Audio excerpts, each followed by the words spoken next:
would the offensive lineman, and I go back to the coldest game ever played when the Bengals played the Chargers in the playoffs, Yes. and those offensive linemen came out, and they had no sleeves, and I went, wow, did you send a message to the Chargers? Does that still work in the NFL?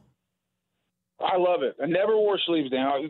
The best story about no sleeves is when I was playing. We played Cincinnati, ironically, up there, and it was like minus 13 wind chill. And I remember going on the field pregame with no sleeves, and it hurt. It was painful. I think it was like me and a couple offensive linemen and Keenan Marcardell, the wide receiver, never wore sleeves. And it's miserable. I mean, it's so uncomfortable. You're sitting there, you're cold the whole time. You're not even thinking about the game. You're cold.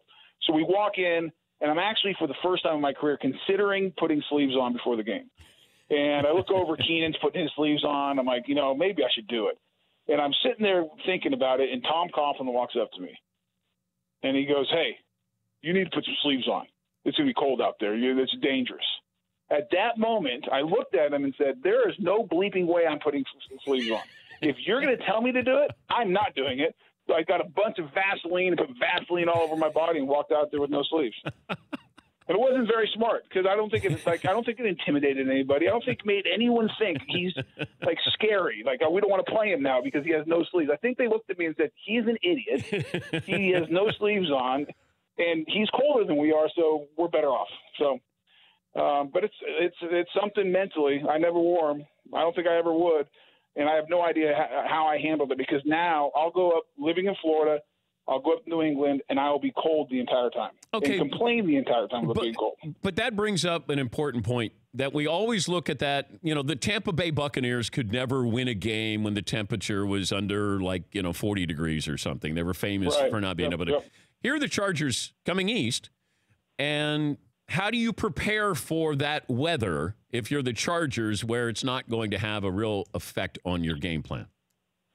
Yeah, well, you can't prepare for it because practice-wise, you're not going to be able to, replicate the situation. Now, the other thing is that I'm a firm believer in is a lot of the reasons Tampa never won under 40 is because they weren't very good either.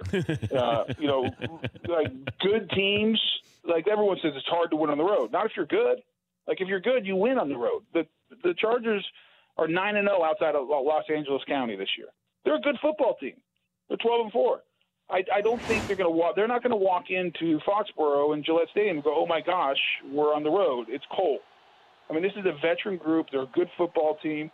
I mean, you're not going to, they're not going to go find a way in Los Angeles to make it 30 degrees this week practice. But I don't think that matters when you have veteran guys who are mentally tough, and this group's a mentally tough team. Dan, I don't think it has anything to do with the game at all. For more Dan Patrick Show, tune to Audience Channel 239 on DirecTV or download the Dan Patrick Show app.